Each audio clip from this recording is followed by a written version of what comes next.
ஒரு ஏறக்குறைய சுமார் 25 ஆண்டு காலம் பத்திரிகை துறையில் பணியாற்றி நீண்ட அனுபவம் பெற்றுள்ள நீங்கள் வளரும் இளம் பத்திரிகையாளர்களுக்கு அவர்கள் கடைபிடிக்க வேண்டிய நெறிமுறைகள் குறித்து சில ஆலோசனை, உங்கள் கருத்துக்களை, உங்கள் அனுபவங்களை சற்று கூறுங்க.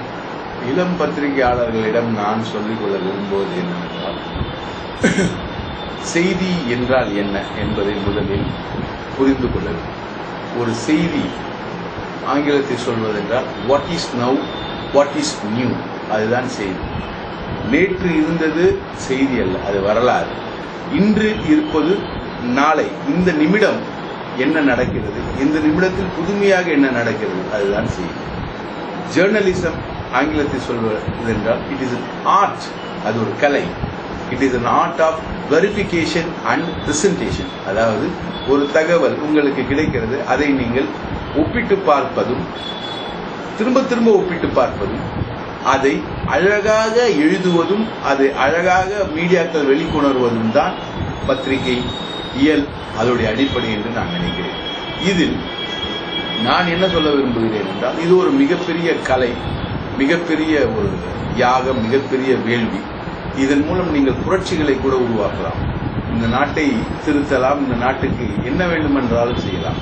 இந்த தொழிலில் ஈடுபடக்கூடிய வரக்கூடியவர்கள், இந்த தொழிலில் ஆர்வம் உள்ளவர்கள் மட்டும் இந்த தொழிலுக்கு வாருங்கள். இந்த தொழிலை பணம் சம்பாதிப்பதற்கோ இந்த வசதி, இந்த தொழிலில் ஈடுபடுவதனாலேயே கிடைக்கக்கூடிய சில வசதிகளை வைத்துக்கொண்டு சில தவறான போக்குகளில் போகிறவர்கள் இந்த துறைக்கு வராமல் இருப்பது நல்லது. ஏனென்றால் இதைவிட, இந்த துறையில் கிடைப்பதை விட அதிகமான சம்பளம் விபச்சார தொழில் செய்வதில் கிடைக்கிறது. ஒரு மாதத்திற்கு 30,000 40,000 ரூபாய் விபச்சாரம் செய்யும் தொழில் ஏஜென்டாக இருப்பதற்கு மிகவும் அதிகமாகவே கிடைக்கிறது. ஆகவே இதற்கு பணம் சம்பாதிப்பதற்கு இந்த துறை ஏற்றதல்ல. இந்த துறையில் நீங்கள் வரக்கூடிய பத்திரிகையாளர்கள், இருக்கக்கூடிய பத்திரிகையாளர்கள் மிக அதிகபட்சமான நேர்மையை நீங்கள் கடைபிடிக்க வேண்டும். காசுக்காக இந்த தொழிலை விற்கக்கூடாது. காசுக்காக விற்கக்கூடிய மோசமான ஒரு நிலைக்கு பத்திரிகையாளர்கள் போகக்கூடாது. அதற்கு நீங்கள் படித்து அனுபவம் பெற்று மிக சிறந்த ஆட்களாக நீங்கள் உருவாகி, மிக சிறந்த எழுத்தாளர்களாக, பத்திரிகையாளர்களாக நீங்கள் உருவாக வேண்டிய விஷயமே இல்லை. நீங்கள் ஒரு கடை வைத்தாலே உங்களுக்கு கிடைத்துவிடும். இல்லை வேறு மோசமான தொழில்கள், எத்தனையோ தொழில்கள் இருக்கு, அந்த தொழில்களை நீங்கள் போனாலே பணம் சம்பாதிக்கும். ஆகவே இது மிகப்பெரிய ஒரு ஆயுதம். இந்த ஆயுதத்தை ஈட்டியை வைத்து காது குடையக்கூடிய வேலையோ வேற எந்த வேலையோ செய்யக்கூடாது. இது இன்னொரு பக்கம் என்னவென்றால், நீங்கள் காசு சம்பாதிப்பதற்காக செய்திகளை விற்க ஆரம்பிக்கக்கூடிய இந்த பழக்கம் என்பது ஏற்படும் என்றால், உங்கள் மேல் எளிதாக யார் வேண்டும் என்றாலும் தாக்குதல் தொடுக்கலாம். என்னுடைய 25 ஆண்டு கால அனுபவத்திலிருந்து நான் சொல்கிறேன். நான் இதுவரை பலரை என்னுடைய ஸ்டோரிகள் மூலமாக, என்னுடைய ரிப்போர்ட்டுகள் மூலமாக பலரை நான் சிறைக்கே அனுப்பியிருக்கிறேன். அது ஒரு உதாரணம் ஜெயேந்திர சரஸ்வதி சுவாமி. இப்படியெல்லாம் நான் பல பேரை சிறைக்கு அனுப்ப. அதில் ஒரு மோசமான குற்றவாளி கதிரவன் கடந்த வாரம் கொலை செய்யப்பட்டான். அவனுக்கு பின்னால் 20 ரவுடிகள் 30 ரவுடிகள் இருக்கார். அந்த ரிப்போர்ட்டை முழுக்க வெளியே கொண்டு வந்தவன் என்ற அடிப்படையில் என் மேல் சிறு துருப்பு கூட என் மேல் தாக்கப்படவில்லை. காரணம், நான் அந்த விஷயத்தில் அவர்களிடம் எந்த பண பேரமும் நான் வைத்துக் கொள்ளவில்லை. பண பேரத்தோடு இயங்கக்கூடிய பத்திரிகையாளர்கள், வசதிகளை அனுபவிக்கக்கூடிய பத்திரிகையாளர்கள், அரசியல் தலைவர்களோடு நெருக்கமாக வைத்து செய்திகளை கொடுக்கக்கூடிய பத்திரிகையாளர்கள் அனைவரும் கவனத்தில் கொள்ள வேண்டிய விஷயம் என்னவென்றால், நீங்கள் வள்ளலார் சொன்னது மாதிரி தனித்திரு, விழித்திரு, பசித்திரு என்ற 3ஐயும் கடைபிடிக்காமல் நீங்கள் உங்கள் பத்திரிகை தொழிலில் ஈடுபட்டீர்கள் என்றால், நீங்கள் உங்கள் தொழில் உங்களை சாப்பிட்டு விடக்கூடிய அளவிற்கு ஒரு அணகொண்டா போன்ற தொழில் தான் இந்த பத்திரிகை தொழில்.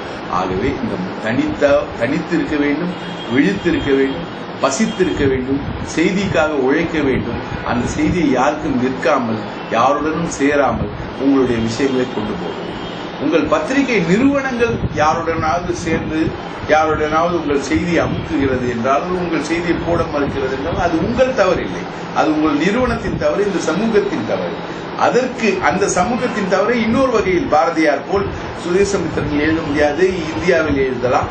இந்து ராம் போஃபோர்ஸை இந்துவில் பிரசுரம் செய்ய முடியவில்லை என்றால் இந்தியன் எக்ஸ்பிரஸ்ல பிரசுரம் செய்தால் அதுபோல மாற்றிக்கொள்ளலாம். ஆகவே உண்மை அணுகுண்டை விட வலிமையானது. உண்மை அணுகுண்டை விட வலிமையானது. அந்த உண்மை இருக்கக்கூடிய விஷயங்கள் தான் வாழ்வில் உங்களுக்கு புகழையும் பேரையும் தரும், நீங்கள் நிலைப்பதற்கான ஒரு வாய்ப்பையும் தரும்.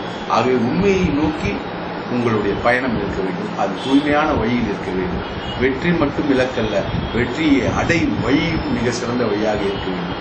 ஆகவே இதையெல்லாம் கவனத்தில் கொண்டு பணியாற்றினீர்கள் என்றால் மிக சிறந்த பத்திரிகையாளர்களாக, எதிர்கால இளைஞர்களாக நீங்கள் உருவாவீர்கள். இது இந்த அண்ணனின் நன்றி. மிக்க நன்றி. பீப்பிள் மீடியா ரிசர்ச் ட்ரஸ்ட் மற்றும் எம்ஜிஆர் மீடியா நெட்வொர்க் சார்பில் தமிழ் மீடியா உலகின் நோக்கும் போக்கும் என்ற தலைப்பில் நாங்கள் ஒரு ஊடக தொடர்பான ஆய்வை நடத்தி வருகின்றோம். மூத்த பத்திரிகையாளராகிய நீங்கள் ஊடகத்தின் பல்வேறு சீரழிவுகள் குறித்து அதிகம் கவலைப்படக்கூடிய ஒருவராக தெரிகிறீர்கள். இந்த ஊடகத்தை சீரமைப்பது குறித்து உங்களுடைய ஆலோசனைகள் கிடைத்தால் வருங்கால இளம் பத்திரிகையாளர்களுக்கு மிகவும் உதவியாக இருக்கும். அந்த அடிப்படையில் உங்களுடைய ஊடகம் தொடர்பான சில கருத்துக்களை முதலில் தெரிவிக்கும்படி கேட்டுக்கொள்கிறேன். ஊடகத்தில் நிகழக்கூடிய போக்கு என்ற விஷயத்தை நீங்கள் ஆராய எடுத்துக்கொண்டால் ஊடகத்தை 3 காலகட்டங்களாக பிரிக்கலாம். முதலாவது ஊடக காலகட்டம் என்பது சுதந்திர போராட்டத்திற்கு முந்தைய காலகட்டம். அதற்கு அடுத்தது சுதந்திர போராட்டத்திற்கு பிந்தைய காலகட்டம். இப்பொழுது இருக்கக்கூடிய காலகட்டம் என்பது மிக நவீன ஊடகங்கள் புறப்பட்டு பிறப்பெடுத்திருக்கிற 3வது காலகட்டம். இந்த 3 காலகட்டங்களே நாங்கள் பிரிக்கலாம். முதலாவது காலகட்டத்தில் பத்திரிகையாளர்கள் மத்தியில் வெறி இருந்தது. இன்று பிரபலமாக இருக்கக்கூடிய ஹிந்து நாளிதழ் தொடங்கி அனைத்து நாளிதழ்களும் ஒரு சுதந்திர வேட்கையோடு இந்தியா சுதந்திரம் பெற வேண்டும் என்கிற லட்சியத்திற்காக, ஒரு மிக உயர்ந்த லட்சியத்திற்காக ஊடகவியலாளர்கள் அனைவரும் ஒன்று சேர்ந்து போராடிய காலகட்டம் என்பது சுதந்திரத்துக்கு முந்தைய காலகட்டம். சுதந்திரத்துக்கு பிந்தைய காலகட்டத்தில் நீங்கள் பார்க்கும்பொழுது தினத்தந்தி, உதாரணத்துக்கு தினத்தந்தி, ஆனந்த விகடன் போன்ற பத்திரிகைகள் தான் முதலில் ஊடகத்தை லாபகரமாக கொண்டு செல்ல முடியும் என்பதை கண்டுபிடித்த பத்திரிகைகள். ஆனந்த விகடன் அதிலும் குறிப்பாக எதை பற்றியும் கவலைப்படாமல் எப்படியாவது மக்களை மகிழ்விப்பதே அதனுடைய நோக்கம் என்ற ரீதியில் செயல்பட்ட ஒரு பத்திரிகை. அதற்கு முன்பு பார்த்தீர்கள் லட்சிய வெறி இருந்தது. பாரதியார் இருந்தார், அவர் சுதேசமித்திரனில் எழுதினார். அது போக அவர் இந்தியா என்கிற பத்திரிகையில் எழுதினார். இன்னும் பல பத்திரிகைகளில் பாரதியார் எழுதி கொண்டே இருந்தார், பத்திரிகைகளை மாற்றிக்கொண்டே இருந்தார். இப்படி ஒரு லட்சிய வெறி இருக்குது. காரல் மார்க்ஸ் கூட ஒரு பத்திரிகையாளர் தான். ரெனிஷ் சேத்தன் என்கிற ஒரு பத்திரிகையில் அவர் இருந்தார். அவர் படித்து முடித்துவிட்டு தன் காதல் மனைவி ஜென்னி, 10 வருடம் காத்திருந்த காதல் மனைவி ஜென்னிக்காக சம்பாதிக்க முற்படும் பொழுது சம்பாதிக்க வேண்டும் என்கிற வெறியை தாண்டி அவர் படித்த படிப்பிற்கு ஆசிரியர் வேலை காத்திருந்த போதும் அவர் பத்திரிகை ஆசிரியர் வேலையை தான் காரல் மார்க்ஸ் தேர்ந்தெடுத்தார். சாகும் வரை எங்கெல்ஸுடன் அவர் தாஸ் கேபிட்டல் என்கிற நூலை தொகுக்கும் வரை, பல்வேறு தொழிற்சங்கங்களை காரல் மார்க்ஸ் வடிவமைத்து நடத்தும் வரை அவரும் முழுக்க பத்திரிகையாளராக இருந்தார். அதுபோன்ற புரட்சிகரமான கருத்துக்களை எழுதி கொண்டிருந்த பத்திரிகையாளர்கள் சுதந்திரத்துக்கு பிறகு குறைய ஆரம்பித்தார்கள். ஒரு விதமான ஜனரஞ்சகமான போக்கும் எளிமையான எழுத்துக்களும் எல்லாம் தலை தூக்கியது. இது 2வது காலகட்டம். 3வது காலகட்டமான தற்போதைய காலகட்டத்தில் ஆன்லைன் மீடியா, டிவி மீடியாக்கள் என இப்பொழுது, முன்பெல்லாம் பத்திரிகை சுதந்திரத்துக்கு முன்பான காலகட்டத்தில் பத்திரிகை நடத்துபவர்களே சாப்பாட்டுக்கு கஷ்டப்பட்டு கொண்டிருந்த காலகட்டம் அது. அதற்கு பிறகு பத்திரிகை முதலாளிகள் நன்றாக இருந்து பத்திரிகையில் வேலை செய்பவர்கள் கஷ்டப்பட்ட காலம் என்பது 2வது காலகட்டம். 3வதாக இன்று இருக்கக்கூடிய காலகட்டத்தில் இது இன்று மீடியாவின் ஒட்டுமொத்த இந்தியா மீடியாவின் முதலீடு என்பதை 500 கோடியை 600 கோடியை தாண்டி இன்று ஒரு சாப்ட்வேர் கம்பெனியில் வேலை செய்யக்கூடிய நபர் என்கிற தகுதிக்கு மீடியாவில் நன்கு புகழ்பெற்ற நபர் சம்பாதிக்கக்கூடிய அளவுக்கு 1 லட்சம் ரூபாய் 1.5 லட்சம் ரூபாய் சம்பளம் தரக்கூடிய அளவிற்கான மீடியாக்கள் இன்று வந்திருக்கின்றன. இப்பொழுது நான் வேலை செய்து கொண்டிருக்கும் நக்கீரன் பத்திரிகையில் எனக்கு இருக்கிற அனுபவங்களை தாண்டி நான் இன்று ஒரு மீடியாவுக்குள் காலடி எடுத்து வைப்பேன் என்றால் எனக்கு 1.5 லட்சம் ரூபாய் சம்பளம் தருவதற்கு தயாராக இருக்கக்கூடிய மீடியாக்கள் இன்று வந்துவிட்டன. ஆகவே இந்த மீடியாக்களை 3 விதமாக நாம் பிரித்து பார்க்கலாம். இதன் போக்குகள் என்று பார்க்கும்போது சுதந்திர போராட்டத்தில் ஒன்றே சுதந்திரம் அடைய வேண்டும் என்கிற போக்கு, 2வது காலகட்டத்தில் தினத்தந்தி மாதிரி ஜனரஞ்சகமான போக்கு இருக்கக்கூடிய காலகட்டத்திலும் திராவிட இயக்க கொள்கைகள், கம்யூனிச கொள்கைகள் இதை பறைசாற்றுகிற மீடியாக்களும் ஒருபுறம் வளர்ந்து கொண்டு வந்தன.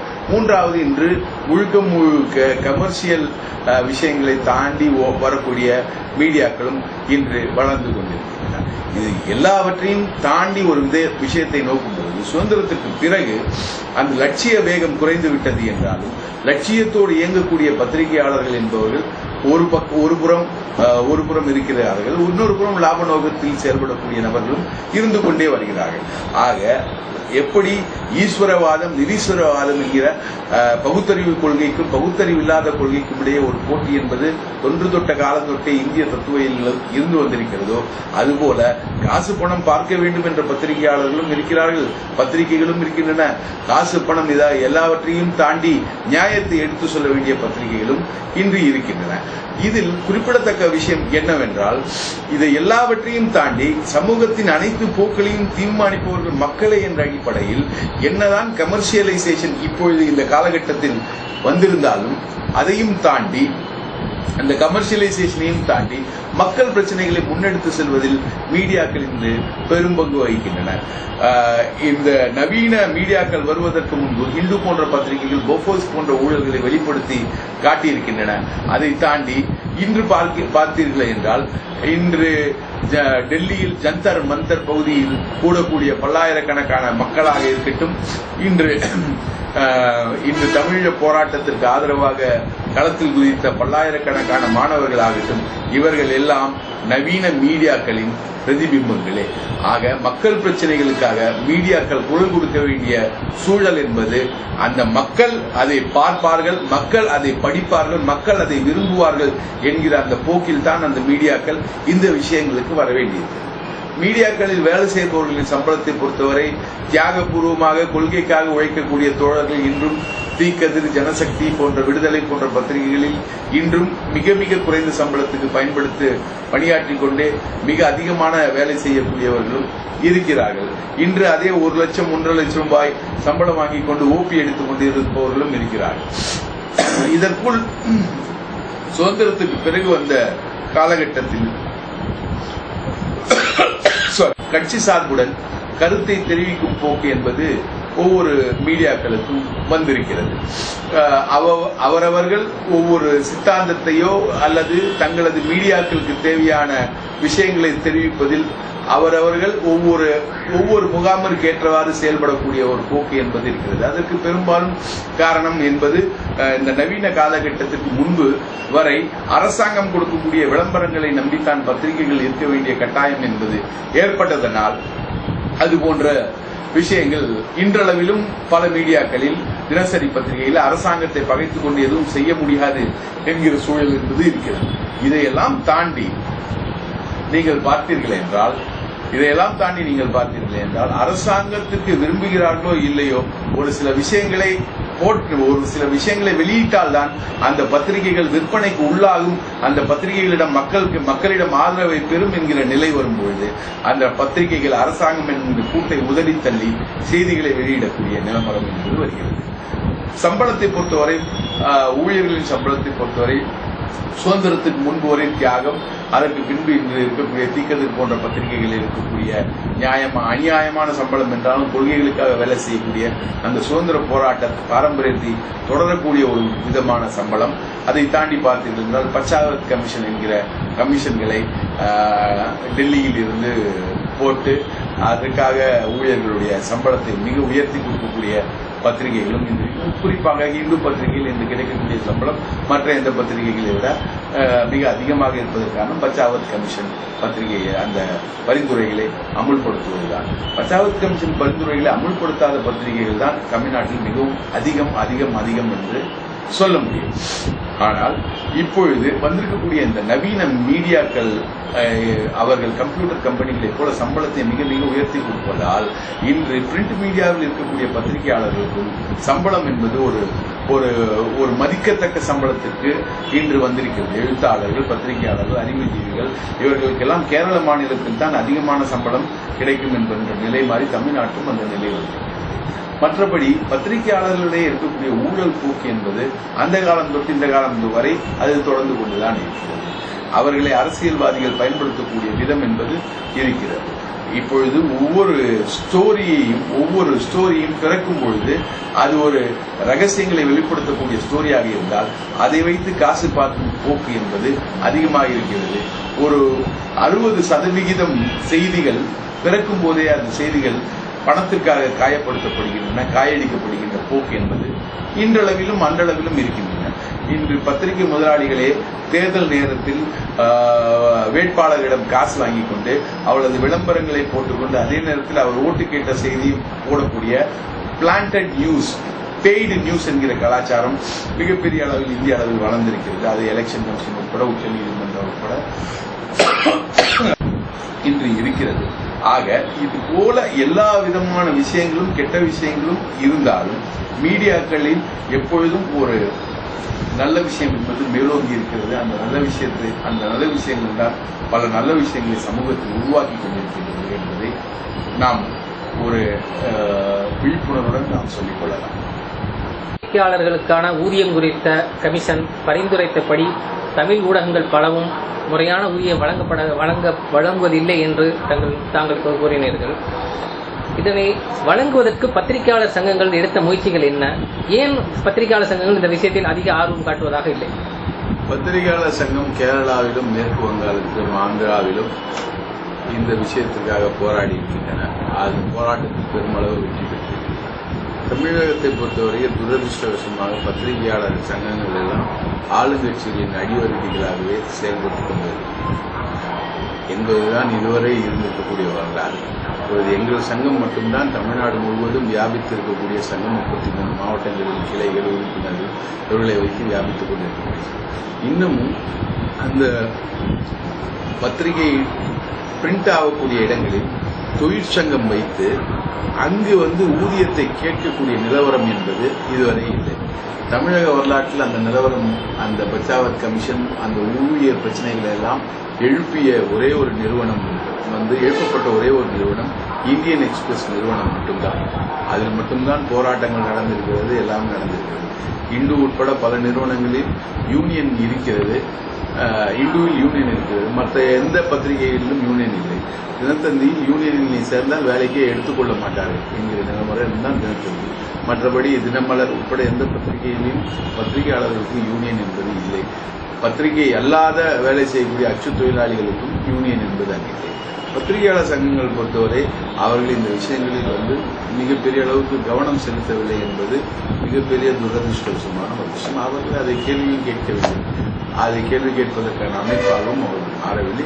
அதை அகில இந்திய அளவிலும் இருக்கக்கூடிய யூனியன் தலைவர்கள் அதை மிகப்பெரிய இஷ்யூவாக அதை எடுத்துக்கொண்டு போய் இந்திய நாடு முழுவதும் பத்திரிகையாளர்களுக்கு ஒரு ஊதியம் என்பது வழங்கப்பட வேண்டும் என்பதை இல்லை.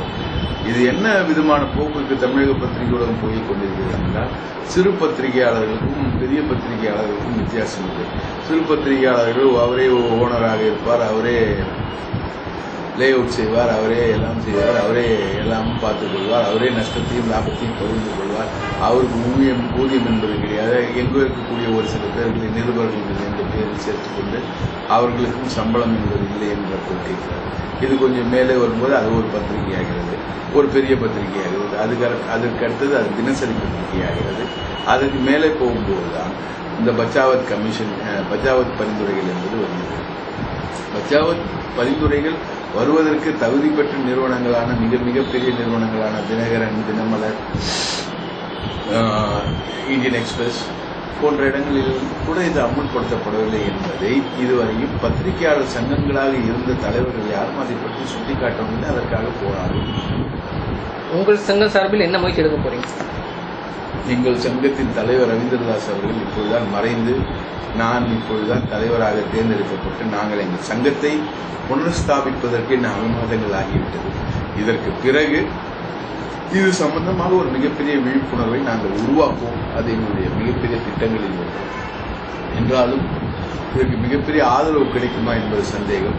ஆனாலும் கிடைக்குதோ இல்லையோ ஒரு நல்ல நோக்கத்துக்கான எங்களுடைய முயற்சிகளை நாங்கள் தொடர்ந்து கொண்டே இருப்போம். ஒரு விடியலின் வெளிச்சமாய் நாங்கள் ஒலிக்கும் குரல் என்றாவது இந்த செவிட்டு பத்திரிகையாளர்களாயிருப்பவர்கள் காலில் என்றாவது ஒரு நாள் விழும்.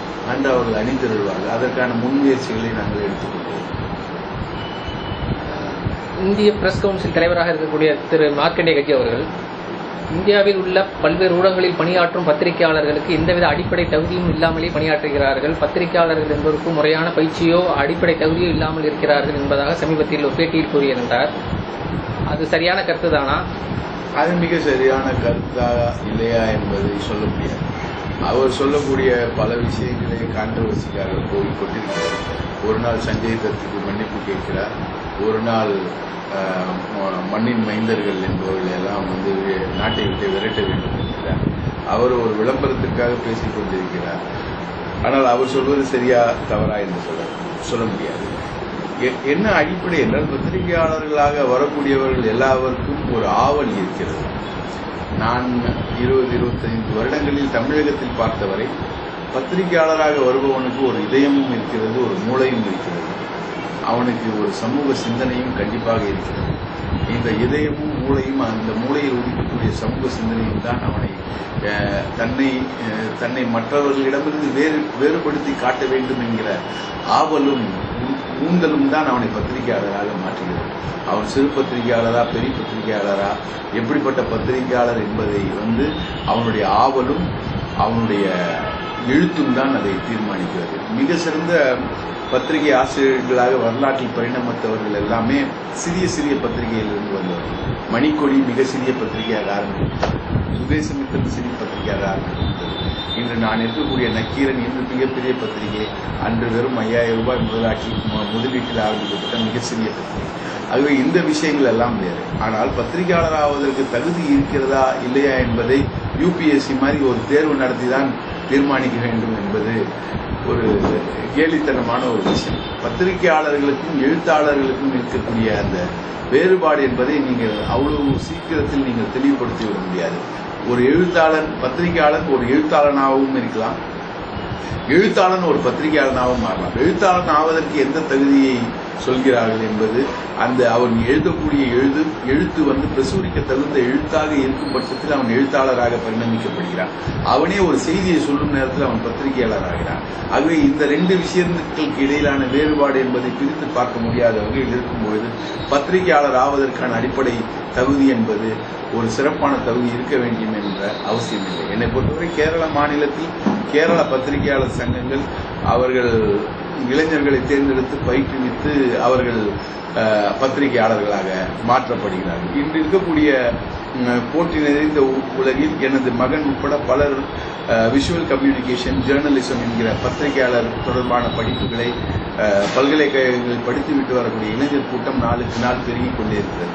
நாளைய பத்திரிகையாளர்கள் என்பவர்கள் அதுபோல படித்து முடித்த இளைஞர்களாகத்தான் இருப்பார்கள் என்ற அளவிற்கு அதனுடைய உற்பத்தி என்பது உயர்ந்து வரும் இந்த நேரத்தில் மார்க்கண்டேய கட்சி சொல்வது போல நடைமுறைப்படுத்த முடியாது. ஆனால் அவர் சொல்வதை காட்டிலும் மிக சிறந்த இளைஞர்கள் எதிர்காலத்தில் பத்திரிகை துறைக்கு வருவார்கள் என்கிற நம்பிக்கை எனக்கு. பொதுவாக பணிக்கு செல்லும் பெண்கள் பல்வேறு பிரச்சனைகளை எதிர்கொள்ள வேண்டியிருக்கிறது. இந்த மீடியா துறையிலும் அத்தகைய போக்கு சமீப காலமாக அதிகரித்து வருகிறது. மீடியா துறையில் பணியாற்றக்கூடிய பெண்கள் மற்ற துறைகளில் எப்படி பல்வேறு பாதிப்புக்கு உள்ளாகிறார்களோ அதே போன்ற பாலியல் சீண்டல் உட்பட பல்வேறு பாதிப்புக்கு ஆளாகக்கூடிய செய்திகள் சமீபத்தில் வெளியாகி கொண்டிருக்கின்றன. இதனை எப்படி தடுப்பது? பெண்கள் பாதிப்புக்குள்ளாகிறார்கள் என்பதற்கு ஒரு மிக சிறந்த உதாரணம் குஷ்வந்த் சிங் என்கிற மிகப்பெரிய பத்திரிகையாளர் சமீபத்தில் எழுதிய அவருடைய நாவலில் மன்மோகன் சிங்குடைய மனைவிக்கு டெடிகேட் செய்த அந்த நாவலில் அவர் எழுதுகிறார், நான் எனக்கு 95 வயதாகிறது, இதுவரைக்கும் நான் பெண்களை போகப் பொருளாதாரத்தில் நான் பார்த்திருக்கிறேன் என்று அவர் ஒரு மிகப்பெரிய எழுத்தாளர், பல பத்திரிகைகளில் ஆசிரியராக இருந்தவர். அவரை நான் இதுவரை பெண்களை போகப் பொருளாகத்தான் பார்த்திருக்கிறேன் என்றால் அவர் கீழே வேலை செய்திருந்த பெண்களை அவர் எப்படி பார்த்திருப்பார் என்பதை சொல்லாமலே விளங்கும். ஆகவே பெண்களுக்கு எல்லா இடத்திலும் பிரச்சனைகள் என்பது இருக்கிறது, புரிகிறது. ஆனால் அந்த பிரச்சனைகளை எதிர்கொள்வதற்கு பெண்களிடம் விழிப்புணர்ச்சி என்பது அவசியம். பத்திரிகை துறையோ எந்த துறையோ யாராவது அழைத்தால் என்றால் நீ உன்னை வற்புறுத்தினான் என்றால் நீ படுப்பதற்கோ மற்ற அவனோட காம களியாட்டங்களில் ஈடுபடாமல் உன்னை தற்காத்துக் கொள்ள உன்னுடைய சுய ஒழுக்கம் ஒன்றே போதுமானது என்றுதான் என்னுடைய கருத்து. ஒரு பெண் தன்னை பாதுகாப்பதற்கு சுய ஒழுக்கத்தோடு இருந்தாலே அவள் போதுமானது என்பது. அதை மீறி நடக்கக்கூடிய சந்தர்ப்பங்களில் தாக்குதல்களை அதை நிர்வாகம் செய்வதற்கு சட்ட அமைப்புகள், பெண்களுக்கு சாதகமாக பல அமைப்புகளும் சட்ட உதவிகளும் இருக்கிறது. இதையும் தாண்டி என்பது செக்ஸ் என்கிற ஒரு விஷயத்தை மூலதனமாக மாற்றக்கூடிய பெண்களும் பல இடங்களில் இருப்பதுதான் இந்த எல்லோரும் அப்படி என்று நான் சொல்லவில்லை. இந்த குற்றச்சாட்டுகள் மிகவும் அதிகமாக வருவதற்கு ஒரு காரணமாக அமைகிறது. பெண்கள் என்றால் எல்லா இடத்திலும் பிரச்சனை தான். அது மீடியா மட்டும் இந்த சமூகத்திலிருந்து வெளியே இல்லை, மீடியாவும் இந்த சமூகத்துக்குள்ளே இருப்பதனால் அந்த பிரச்சனை பெண்களுக்கு ஏற்படுகிறது. அதை மீடியாவில் இருக்கக்கூடிய பெண்கள் அறிவாளிகள். என்னை பொறுத்தவரை ஊசி இடம் கொடுக்காமல் நூல் நுழையாது. பரத்தையர் தெருவில் கூட கன்னிப்பெண் நினைத்தால் சுய ஒழுக்கத்தோடு இருந்தால் பரத்தையர் தெருவில் கூட அவளால் குடியிருக்க முடியும். அவளுடைய ஒழுக்கத்துக்கான காரணி என்பது. அதை தாண்டி சமூகத்தில் இன்று ஏற்பட்டிருக்கக்கூடிய மிகப்பெரிய விழிப்புணர்ச்சி என்பது டெல்லி சம்பவங்கள் மற்ற சம்பவங்களுக்கு பிறகு பாராளுமன்றத்தில் நேற்றுதான் ஜனாதிபதி பெண்களுக்கு எதிரான கொடுமைக்கு எதிரான சட்டத்திற்கு ஒப்புதல் வழங்கி இருக்கக்கூடிய இந்த சூழலில் இந்த விஷயங்களை சட்ட ரீதியாக எதிர்கொள்வதற்கு மீடியாவில் இருக்கக்கூடிய பெண்களுக்கு தெரியும். அவர்கள் மீடியாவில் இது போன்ற தாக்குதல்கள் வந்தால் அவர்கள் அடிபணிய தேவையே இல்லை. மற்றவர்கள் அடிபணிவார்கள் என்றால் அவர்களுக்கு போதிய விவரம் இல்லை என்று சொல்லலாம். மீடியாவில் இருக்கும் பெண்கள் இது போன்ற தாக்குதலுக்கு அடிபணியவும் தேவையில்லை. அதை எதிர்த்து நிற்கக்கூடிய துணிச்சலும் அவர்களுக்கு. சமீபத்தில் ஒரு பிரபல ஊடகத்தில் பணியாற்றிய பெண்ணுக்கு ஏற்பட்ட பாலியல் தொடர்பான புகாரில் ஒரு மிகப்பெரிய சர்ச்சை எழுந்துள்ளது. ஆனால் பல்வேறு பிரச்சனைகளுக்காக கருத்து தெரிவிக்கும் பத்திரிகையாளர் சங்கங்கள் இந்த பிரச்சனை தொடர்பாக எந்த ஒரு கருத்தையும் வெளியிடவில்லை என்று பெண்கள் அமைப்பினர் குற்றம் சாட்டுகிறார்கள். இது குறித்து பத்திரிகையாளர் சங்க தலைவர் என்று உங்கள் கருத்தை சொல்லுங்கள். இதேபோல் ஏற்கனவே இன்னொரு நிறுவனத்தில் ஒரு உரிமையாளர்களுக்கு இடையே ஏற்பட்ட தகராறில் கூட ஒரு பெண் பிரச்சனை ஏற்பட்டது. ஒரு பிரபலமான வாரப்பத்திரிகையில், தமிழகத்தில் பிரபலமான வாரப்பத்திரிகையில் 2 உரிமையாளர்கள், ஒருவர் நடத்துகிறார், ஒருத்தர் அமெரிக்காவில் இருக்கிறார். அவர்களுக்கிடையே பிரச்சனை ஏற்பட்டபோது கூட இந்த பாலியல் புகார் என்பது தெரிவிக்கப்பட்டது. அதே போல இங்கு பத்திரிகையாளர் சங்கங்களுக்கிடையே மோதல் வரும்பொழுது கூட பத்திரிகையாளர் சங்கங்களில் வேலை செய்யக்கூடிய பெண்கள் பாலியல் புகார்களை தெரிவிக்கக்கூடிய சந்தர்ப்பங்களும் நடந்தது. இந்த பாலியல் புகார் என்பது நீங்கள் பார்த்தீர்கள் என்றால் நடந்திருக்குமா, நடக்குமா, நடக்கவில்லையா, இதையெல்லாம் நாம் கொஞ்சம் ஆழமாக போய் தான் புரிந்து கொள்ள வேண்டிய ஒரு சந்தர்ப்பம் என்பது இருக்கிறது. இன்று பெண்ணுரிமை பற்றி பேசி இந்த பத்திரிகைக்குள் நடக்கக்கூடிய இந்த விவகாரங்களை வெளியில் கொண்டு வர துடிக்கும் மாதர் அமைப்புகளில் ஒரு அமைப்பு தான் அவர்களது தலைவரான WR வரதராஜன் என்பவர் மீது பெண் புகார் சுமத்தி அந்த மனிதனை தற்கொலைக்கு சம்பந்தமே இல்லாமல் அந்த மனிதனை தற்கொலைக்கு தூண்டிய ஒரு விஷயம் நடந்தது. ஆகவே இதில் தெளிவு என்பது வேண்டும். தெளிவு என்பது அந்தந்த சம்பந்தப்பட்ட நிறுவனங்கள் அதில் அவர்களுடைய பங்கு என்ன, தெளிவு என்ன என்பதை பொறுத்துத்தான் அந்த விஷயங்கள் அமையும். அந்த தெளிவு புரிந்து கொள்ளாமல் பத்திரிகையாளர் சங்கங்கள் ஒரு விஷயத்தை ஆழமாக பார்க்காமல் பத்திரிகைக்குள் நடக்கக்கூடிய ஒரு விஷயத்தை நாம் கருத்து சொல்வது என்பது அதில் கண்டிப்பதோ கண்டிக்காமல் இருப்பதோ அதில்.